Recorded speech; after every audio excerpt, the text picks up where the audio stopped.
Assalamualaikum warahmatullahi wabarakatuh. Selamat pagi dan salam sejahtera bagi kita semua. Yang saya hormati Bapak Ade Sarengat Pakanheran, SEM SIM, selaku dosen pengampu pada mata kuliah Manajemen Pengadaan Barang dan Jasa. Perkenalkan kami dari kelompok 5, nama saya Fadila Zalfa Novizar sebagai moderator. Lalu ada rekan saya, ada Elsa Adinda Nur Putri, Elsa Saldila, Erika Rusyati, dan Sahrani Pratiwi. Kali ini kami akan membahas materi tentang korelasi praktek pengadaan. Pada kesempatan kali ini, saya dan rekan saya akan membawakan materi dengan pokok pembahasan. Yang pertama itu ada green procurement, lalu ada pengelolaan internal, lalu pengelolaan penyedia atau vendor management, lalu ada pengelolaan pelanggan atau customer management, lalu ada apresiasi produk dalam negeri, lalu monopoli persaingan usaha tidak sehat, dan yang terakhir itu ada korupsi, kolusi, dan nepotisme atau KKN. Kali ini saya akan menjelaskan pokok pembahasan pertama yaitu Green Procurement. Kebijakan pengadaan hijau, pengadaan ramah lingkungan atau kebijakan pembelian ramah lingkungan atau GPP ini diterapkan untuk memandu dunia usaha dalam memperoleh bahan, pasokan, dan layanan, serta memilih produk berdasarkan dampaknya terhadap lingkungan dan juga kesehatan manusia. Nah, pembelian ramah lingkungan ini merupakan pembelian yang memiliki dampak lingkungan rendah dan lebih berkelanjutan dalam hal bahan pembuatannya, serta sumber dan praktik manufaktur yang membuatnya. Pengadaan ramah lingkungan juga mempertimbangkan dampak langsung dan masa depan dari pembelian melalui konsumsi dan tahap akhir masa pakainya. Selanjutnya di sini ada manfaat pengadaan hijau. Yang pertama yaitu efisiensi sumber daya dan operasional. Seringkali GPP menginstruksikan bisnis untuk membeli produk yang mengonsumsi lebih sedikit sumber daya. Nah, peningkatan efisiensi ini menghasilkan penghematan biaya untuk bisnis dan konservasi sumber daya secara keseluruhan yang merupakan sebuah keuntungan. Memiliki GPP juga meningkatkan efisiensi operasional karena memberikan tim paduan yang jelas tentang produk ramah lingkungan mana yang harus dicari di seluruh area bisnis. Kemudian yang kedua yaitu peningkatan kesehatan dan keselamatan karyawan. Pengadaan ramah lingkungan juga memberikan manfaat bagi kesehatan, keselamatan, dan juga kesejahteraan karyawan secara keseluruhan. Makanan yang disediakan di mesin penjual otomatis ruang istirahat ini juga bisa dimasukkan ke dalam GPP, yaitu membeli pilihan makanan yang dibuat secara lokal, organik, dan berkelanjutan, yang mana biasanya lebih sehat dan dapat membuat karyawan merasa lebih baik dan lebih produktif. Kemudian yang ketiga yaitu keterlibatan karyawan. Peluncuran GPP akan membuat karyawan sadar akan produk dan kebiasaan berkelanjutan yang harus mereka gunakan, serta misi keberlanjutan perusahaan yang lebih besar. Nah, meningkatkan kesadaran dan keterlibatan karyawan dalam pembelian ramah lingkungan, ini dapat membantu membangun budaya kerja ramah lingkungan dan juga menginspirasi karyawan untuk menetapkan praktik tersebut ke dalam kehidupan pribadi mereka. Yang keempat yaitu inovasi. Pengadaan secara berkelanjutan berarti mengevaluasi produk dan praktik saat ini dengan cara yang inovatif. Terkadang, memilih opsi ramah lingkungan untuk produk dan pemasok mungkin mengharuskan memikirkan ulang dan mendesain ulang secara beroperasi.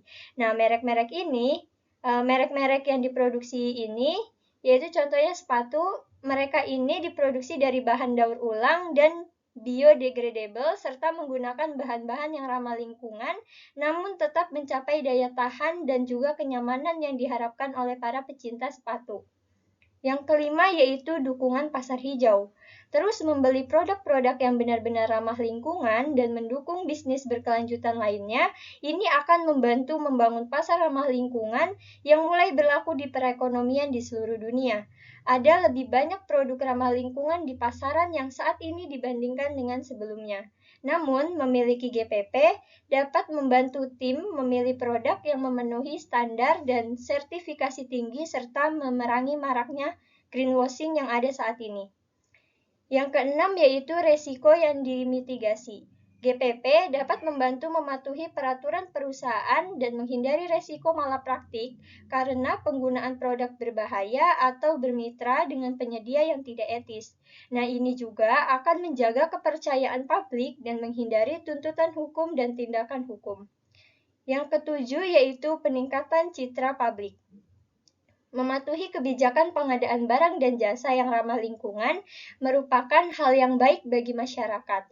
Mengapa? Karena semakin banyak pelanggan yang memilih perusahaan yang bertanggung jawab secara sosial dan juga menjaga lingkungan dengan baik, ini memiliki GPP yang memungkinkan bersikap transparan kepada pelanggan, karyawan, dan pemangku kepentingan lainnya mengenai produk yang dibeli, penyedia yang didukung, dan juga kebiasaan pembelian. Dan yang terakhir yaitu peningkatan profitabilitas. Pengadaan ramah lingkungan dapat mendorong keuntungan yang lebih tinggi dengan berbagai cara. Seiring dengan daya tarik dan loyalitas pelanggan yang berasal dari reputasi ramah lingkungan, pembelian ramah lingkungan ini akan menghasilkan penghematan biaya dalam bentuk efisiensi energi dan pengurangan limbah. Pengadaan hijau di sektor publik. Entitas yang paling banyak menggunakan kebijakan pengadaan ramah lingkungan berada di sektor publik, universitas, lembaga pemerintah, dan lembaga publik lainnya. Banyak institusi GPP dibangun berdasarkan kebijakan federal yang lebih besar. Misalnya, Departemen Pertanian Amerika Serikat atau USDA mengembangkan program pengadaan afirmatif pembelian ramah lingkungan atau GPAPP. Nah, ini didasarkan pada undang-undang seperti Undang-Undang Kebijakan Energi, Undang-Undang Konservasi dan Pemulihan Sumber Daya, dan juga Undang-Undang Keamanan Pertanian dan Investasi Pedesaan. Kemudian, di sini ada pengadaan hijau di sektor swasta. Pengadaan hijau di sektor swasta ini menetapkan dan menegakkan standar keberlanjutan di seluruh sektor swasta. Bisa jadi sulit karena sektor ini mencakup beragam jenis usaha, organisasi nirlaba, dan juga lembaga swadaya masyarakat atau LSM. Nah, dunia usaha yang ingin mengembangkan GPP dapat menggunakan konsep Voluntary Sustainability Standard atau VSS yang dikembangkan oleh Forum PBB tentang standar keberlanjutan atau UNFSS. VSS adalah aturan dan pedoman yang diturunkan dalam pemangku kepentingan untuk mengembangkan dan menerapkan kebijakan dalam praktik berkelanjutan. Selanjutnya, untuk pokok pembahasan kedua yaitu pengelolaan internal. Pengendalian internal dalam pengadaan. Pengendalian internal dalam pengadaan adalah kebijakan dan prosedur yang mengendalikan bagaimana pembelian dilakukan dan apa yang dapat dibeli. Nah, mereka menentukan siapa yang dapat menyetujui pembelian, pemasok apa yang dapat digunakan, ketentuan pembayaran apa yang dapat diterima, dan masih banyak lagi. Nah, di sini ada komponen pengendalian internal. Yang pertama yaitu lingkungan kontrol. Jadi, lingkungan kontrol ini merupakan bagaimana sebuah organisasi menegakkan kebijakan dan juga prosedur yang digunakan organisasi untuk mengendalikan pembelian. Yang kedua yaitu tugas beresiko. Jadi, tugas beresiko ini adalah bagaimana organisasi mengidentifikasi ancaman keuangan dan juga menilai resiko yang ditimbulkannya terhadap tujuan perusahaan. Yang ketiga yaitu informasi dan komunikasi. Bagaimana manajemen mengkomunikasikan kepada pembeli dan juga pemangku kepentingan lainnya tentang apa yang diharapkan dari mereka dalam mengikuti pengendalian internal. Yang keempat yaitu kegiatan pemantauan. Jadi, kegiatan pemantauan ini merupakan cara manajemen mengawasi pengeluaran perusahaan dan juga cara mereka mengidentifikasi ketika segala sesuatunya tidak berjalan sebagai mestinya dan apa yang mereka lakukan untuk memperbaiki masalah ini. Dan yang terakhir yaitu aktivitas pengendalian yang ada. Jadi, aktivitas pengendalian yang ada ini merupakan pengendalian saat ini dalam arti kebijakan dan prosedur yang dimiliki suatu organisasi dan beberapa lama organisasi tersebut telah beroperasi. Selanjutnya di sini ada tujuan pengendalian internal. Yang pertama yaitu operasi. Operasi adalah memastikan bahwa pengendalian internal beroperasi secara efektif dan mencapai apa yang diharapkan. Yang kedua, pelaporan. Nah, pelaporan ini memberikan pelaporan keuangan yang baik secara internal maupun kepada klien yang memverifikasi bahwa organisasi beroperasi sesuai dengan yang diharapkan untuk beroperasi. Yang ketiga atau yang terakhir di sini ada kepatuhan. Nah, kepatuhan ini merupakan menetapkan peraturan perundang-undangan yang harus ditaati dan menunjukkan bukti kepatuhannya. Nah, perusahaan harus dapat menunjukkan bahwa mereka dan perusahaan yang mengendalikan mereka sebagai pemasok telah mematuhi kebijakan ini. Selanjutnya untuk pokok pembahasan yang ketiga yaitu pengelolaan penyedia atau vendor management.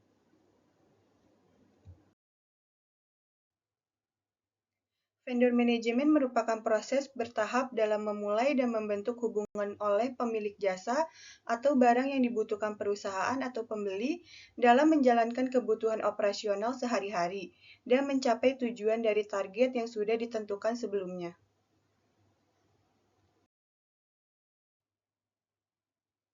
Selanjutnya ada manfaat manajemen vendor. Yang pertama, meningkatkan pemilihan vendor. Yang kedua, memanfaatkan penghematan biaya. Yang ketiga, mempercepat orientasi vendor.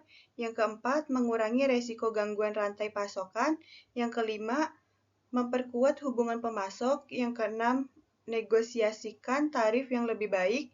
Yang ketujuh, proses manajemen vendor.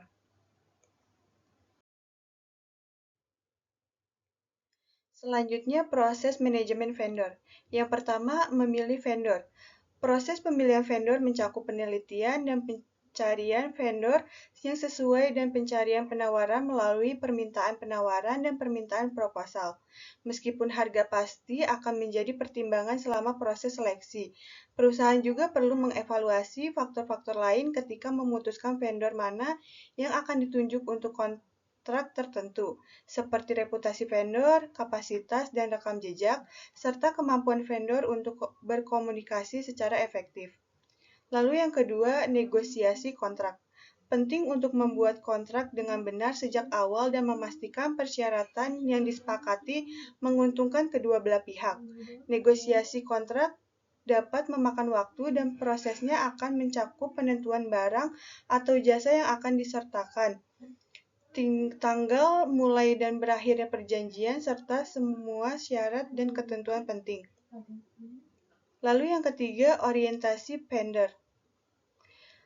Hal ini mencakup pengumpulan dokumentasi dan informasi yang diperlukan untuk menetapkan vendor sebagai pemasok yang disetujui oleh perusahaan dan memastikan bahwa vendor dapat dibayar atas barang atau jasa yang mereka sediakan. Lalu yang keempat, memantau kinerja vendor. Sebagai bagian dari proses manajemen vendor, perusahaan akan memantau dan mengevaluasi kinerja vendornya. Hal ini dapat mencakup evaluasi kinerja mereka terhadap indikator kinerja utama seperti kualitas dan volume barang atau tanggal pengiriman. Lalu yang kelima, memantau dan mengelola resiko. Vendor harus dipantau terhadap risiko yang dapat berdampak pada perusahaan, seperti risiko pelanggaran kepatuhan, tuntutan hukum, masalah keamanan data, dan hilangnya kekayaan intelektual. Lalu yang terakhir, pembayaran. Memastikan vendor dibayar di tepat waktu atas barang dan jasa yang mereka sediakan sesuai dengan ketentuan yang disepakati.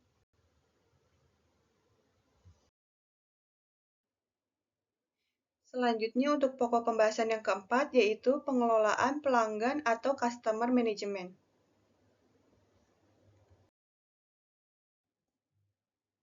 Customer management atau manajemen pelanggan adalah suatu strategi yang digunakan oleh perusahaan untuk memahami dan memenuhi kebutuhan dan keinginan pelanggan mereka. Tujuan utama dari manajemen pelanggan adalah untuk mempertahankan pelanggan yang sudah ada, meningkatkan loyalitas mereka, dan menarik pelanggan baru. Dalam era persaingan yang ketat, manajemen pelanggan sangat penting bagi kesuksesan jangka panjang perusahaan.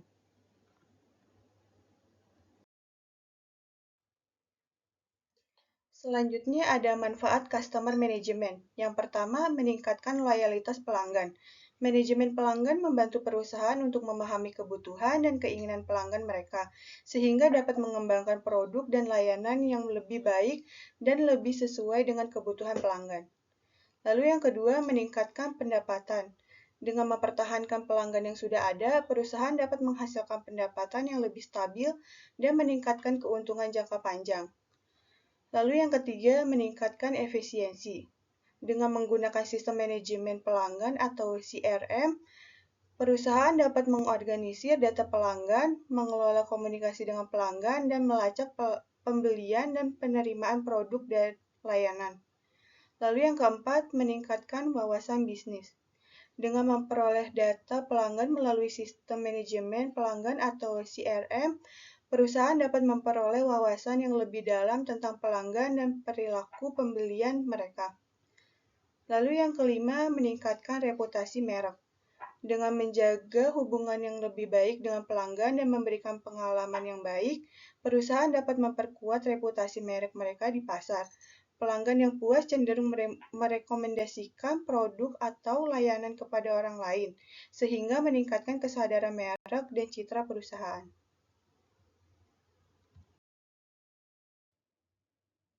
Untuk selanjutnya ada proses manajemen pelanggan. Yang pertama, identifikasi dan segmentasi pelanggan. Prosesnya dimulai dengan mengidentifikasi calon pelanggan dan memahami karakteristik dan preferensi mereka. Segmentasi melibatkan pengkategorian pelanggan potensial ini ke dalam kelompok berbeda berdasarkan sifat dan perilaku yang sama. Langkah ini membantu menyesuaikan strategi pemasaran dan komunikasi dengan segmen audiens tertentu, menjadikan lebih relevan dan efektif. Lalu yang kedua, pembuatan dan akuisisi prospek. Pembuatan prospek adalah tentang menarik calon pelanggan dan mendorong mereka untuk memajukan minat pada bisnis. Tujuannya adalah untuk memperoleh informasi kontak seperti alamat email atau nomor telepon untuk melalui perjalanan pelanggan. Langkah ini menetapkan tahapan untuk membangun hubungan dengan prospek. Lalu yang ketiga, penjualan dan konversi. Mereka fokus untuk mengubahnya menjadi pelanggan yang membayar. Tim penjualan mengambil tanggung jawab ini menggunakan keahlian mereka untuk memahami kebutuhan dan preferensi prospek yang berkualitas. Pendekatan penjualan yang dipersonalisasi, negosiasi, dan penutupan kesepakatan merupakan inti dari langkah ini. Lalu yang keempat, dukungan dan layanan pelanggan. Memberikan dukungan dan layanan pelanggan yang luar biasa sangat penting untuk mempertahankan pelanggan dan memastikan kepuasan mereka. Tim dukungan pelanggan memainkan peran penting dalam menjawab pertanyaan, memecahkan masalah, dan menawarkan bantuan bila diperlukan. Lalu yang terakhir, umpan balik dan evaluasi pelanggan. Mencari umpan balik secara aktif melalui survei, ulasan, dan interaksi langsung dengan pelanggan memungkinkan memahami kebutuhan, preferensi, dan area yang perlu ditingkatkan. Dengan mengevaluasi umpan balik ini, memperoleh wawasan yang dapat menginformasikan keputusan, meningkatkan pengalaman pelanggan secara keseluruhan, dan menumbuhkan loyalitas pelanggan.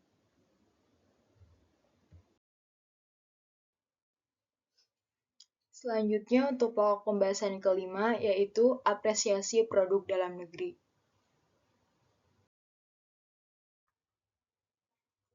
Produk dalam negeri adalah barang dan jasa, termasuk rancang bangun dan perkayasaan, yang diproduksi atau dikerjakan oleh perusahaan yang berinvestasi dan berproduksi di Indonesia, menggunakan seluruh atau sebagian tenaga kerja warga negara Indonesia, dan prosesnya menggunakan bahan baku atau komponen yang seluruh atau sebagian berasal dari dalam negeri.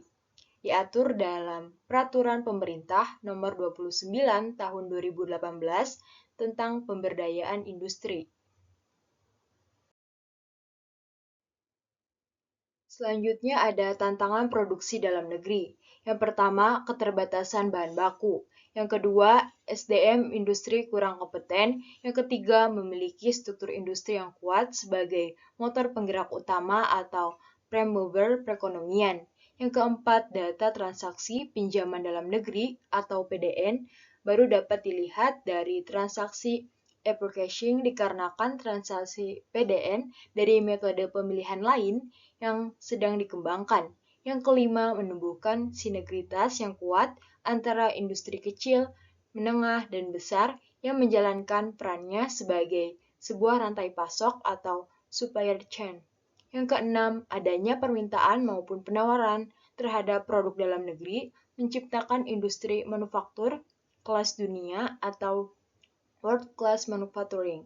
Yang terakhir, memberikan peran dan kontribusi industri manufaktur yang semakin penting dalam ekonomi nasional.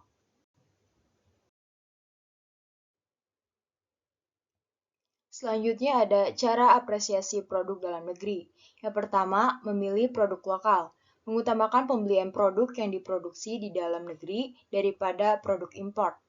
Yang kedua, mendukung UMKM lokal, memberikan dukungan kepada usaha mikro, kecil, dan menengah dengan membeli produk-produk mereka. Yang ketiga, memilih bahan baku lokal, menggunakan bahan baku lokal untuk produksi barang dan makanan yang dijual. Yang keempat, memproduksi produk lokal, menggunakan media sosial atau mulut ke mulut untuk mempromosikan produk-produk lokal kepada teman dan keluarga. Yang kelima, menghadiri pameran produk lokal, mendukung acara pameran atau bazar yang menampilkan produk-produk lokal. Yang keenam, memberikan ulasan positif, tentang produk dalam negeri di berbagai platform online. Yang ketujuh, menerima kekurangan produk lokal, memahami bahwa tidak semua produk lokal sempurna dan tetap memberikan dukungan untuk mengembangkan produk tersebut. Dan yang terakhir, mendukung keberlanjutan produk lokal, memilih produk lokal yang mendukung prinsip-prinsip keberlanjutan dan ramah lingkungan. Selanjutnya, untuk pokok pembahasan yang keenam yaitu monopoli dan persaingan usaha tidak sehat. Pasar monopoli adalah pasar di mana hanya ada satu penjual dan penjual lain tidak bisa masuk. Penjual di pasar monopoli dengan demikian mampu mengendalikan harga atas barang-barang yang tersedia. Sebagai penentu harga atau price maker, seorang monopolis dapat menaikkan atau mengurangi harga dengan cara menentukan jumlah barang yang akan diproduksi. Semakin sedikit barang yang diproduksi, semakin mahal harga barang tersebut. Begitu pula sebaliknya. Jadi, persaingan usaha tidak sehat adalah persaingan antar pelaku usaha dalam menjalankan kegiatan produksi, pemasaran barang dan jasa, yang dilakukan dengan cara tidak jujur atau melawan hukum dan menghambat persaingan usaha. Salah satu kegiatan yang dilarang yaitu monopoli, karena pada prakteknya monopoli. Selanjutnya, dasar hukum persaingan usaha. Untuk dapat berjalan dengan tertib, teratur, dan meminimalisir pelanggaran yang terjadi, maka dibutuhkan aturan yang menjadi dasar hukum persaingan usaha. Berikut adalah dasar hukum persaingan usaha di Indonesia, yaitu Undang-Undang Nomor 5 Tahun 1999 tentang larangan praktik monopoli dan persaingan usaha tidak sehat, sebagaimana diubah dengan Undang-Undang Nomor 11 Tahun 2020 tentang Cipta Kerja. Keputusan Presiden Nomor 75 Tahun 1999 tentang Komisi Pengawas Persaingan Usaha, sebagaimana diubah dengan Keputusan Presiden Nomor 80 Tahun 2008.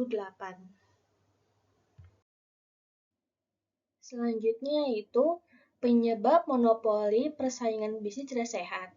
Persaingan dalam dunia bisnis dapat mengambil berbagai bentuk, dan dalam berbagai kasus, hal ini bisa menjadi bumerang jika tidak dijalankan dengan etika dan tanggung jawab yang tepat.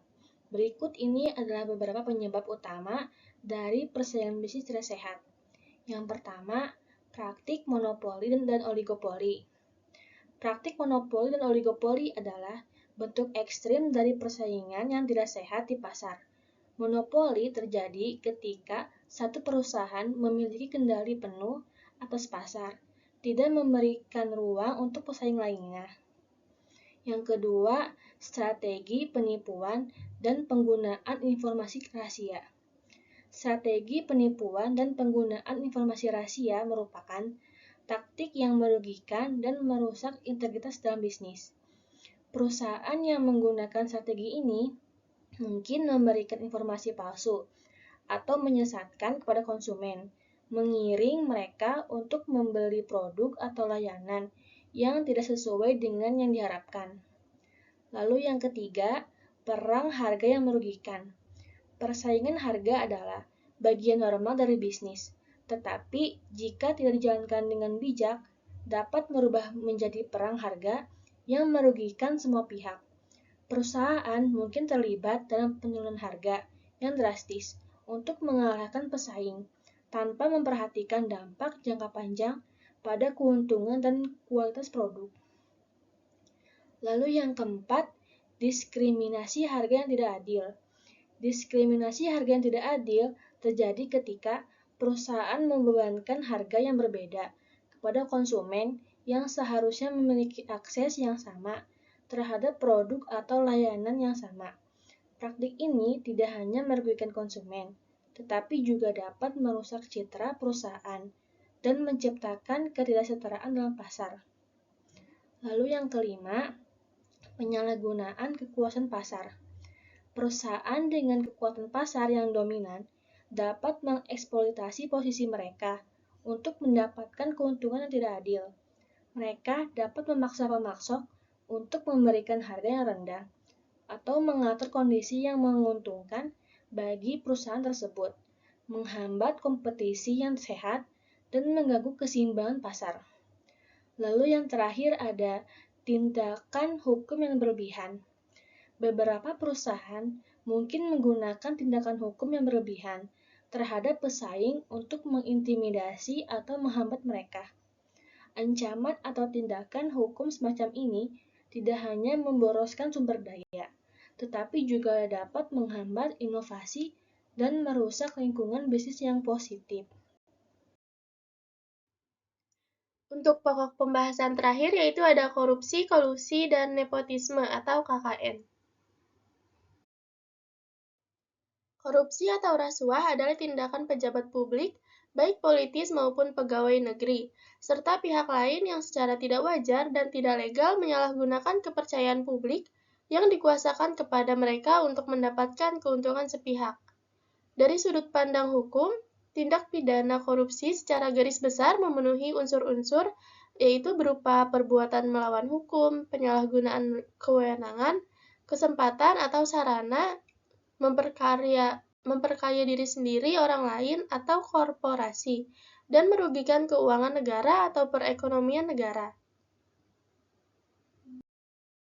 Selanjutnya ada kolusi. Kolusi merupakan sikap dan perbuatan tidak jujur dengan membuat kesepakatan secara tersembunyi dalam melakukan kesepakatan perjanjian yang diwarnai dengan pemberian uang atau fasilitas tertentu sebagai pelicin agar segala urusannya menjadi lancar. Di Indonesia, kolusi sering terjadi dalam proyek pengadaan barang dan jasa tertentu, umumnya dilakukan pemerintah. Secara garis besar, kolusi adalah pemufakatan secara bersama untuk melawan hukum antar penyelenggara negara atau antara penyelenggara dengan pihak lain yang merugikan orang lain, masyarakat, dan negara. Yang selanjutnya ada nepotisme. Nepotisme ini berarti lebih memilih saudara atau teman akrab berdasarkan hubungannya, bukan berdasarkan kemampuannya. Pakar-pakar biologi telah mengisyaratkan bahwa tendensi terhadap nepotisme adalah berdasarkan naluri sebagai salah satu bentuk dari pemilihan saudara. Selanjutnya ada penyebab dari korupsi, kolusi, dan nepotisme. Di sini penyebabnya itu ada lemahnya ketertiban hukum, selanjutnya lingkungan tertutup yang mementingkan diri sendiri, lalu ada kampanye-kampanye politik yang mahal, lalu proyek yang melibatkan uang rakyat yang cukup besar, lalu selanjutnya rakyat mudah dibohongi oleh pejabat, dan yang terakhir kemiskinan keluarga. Mengenai materi yang telah disampaikan, muncul beberapa pertanyaan. Nah, berikut ini adalah beberapa pertanyaan-pertanyaannya.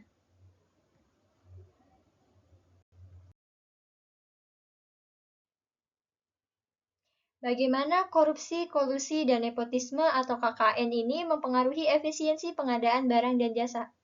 Nah, menurut kelompok kami, korupsi, kolusi, dan nepotisme atau KKN ini sangat merusak efisiensi pengadaan barang dan jasa, yang mana korupsi ini akan menyebabkan biaya pengadaan yang melonjak karena adanya suap yang harus dibayar oleh penyedia barang atau jasa untuk memenangkan kontrak, yang akhirnya dibebankan pada harga akhir produk. Nah, ini juga seringkali mengakibatkan barang dan jasa yang disediakan berkualitas rendah karena kontraktor yang dipilih bukan berdasarkan kompetisi melainkan kemampuan membayar suap. Sedangkan kolusi antara pejabat pengadaan dan penyedia barang atau jasa ini dapat merusak persaingan yang sehat karena kontrak diberikan bukan kepada penawar terbaik tetapi kepada yang memiliki hubungan khusus sehingga mengakibatkan penetapan harga yang tidak adil dan produk berkualitas rendah. Nah, yang terakhir nepotisme. Nepotisme ini menyebabkan pemilihan penyedia berdasarkan hubungan keluarga atau pribadi yang mengabaikan kompetensi dan kualitas, sehingga barang dan jasa yang dihasilkan tidak optimal. Jadi, secara keseluruhan, KKN menyebabkan pengeluaran yang tidak efisien, kualitas produk yang rendah, dan menurunkan kepercayaan publik terhadap sistem pengadaan yang akan merugikan ekonomi dan pembangunan masyarakat.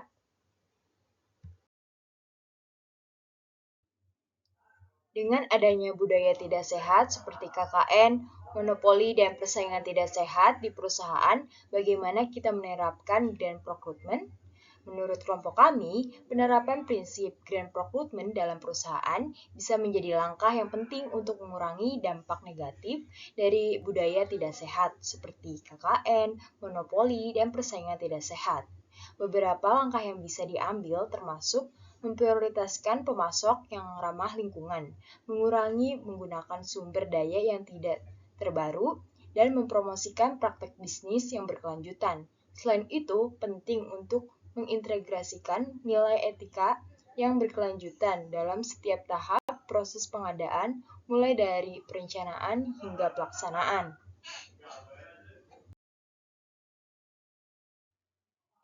Apa saja manfaat dari mengapresiasi dan membeli produk dalam negeri bagi perekonomian nasional?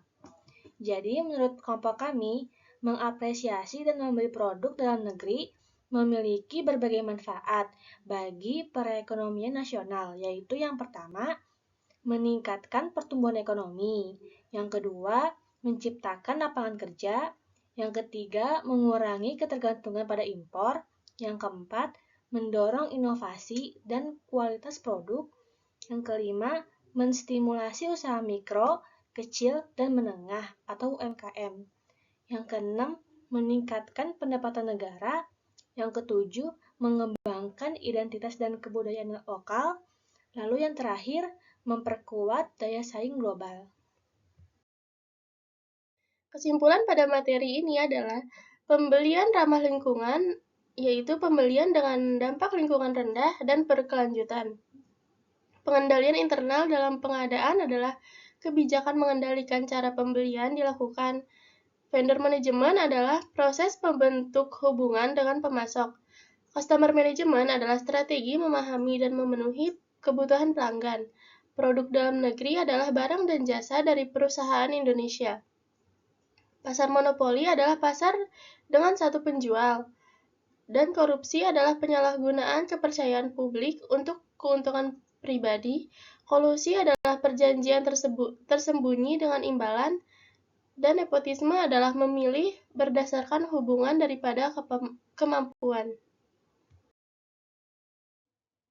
Sekian presentasi yang dapat kami sampaikan. Terima kasih banyak kepada Bapak Ade Sarengat Pakanheran, SEM SIM, selaku dosen pengampu pada mata kuliah Manajemen Pengadaan Barang dan Jasa. Mohon maaf apabila ada kesalahan dalam presentasi kami. Saya tutup presentasi ini. Wassalamualaikum warahmatullahi wabarakatuh.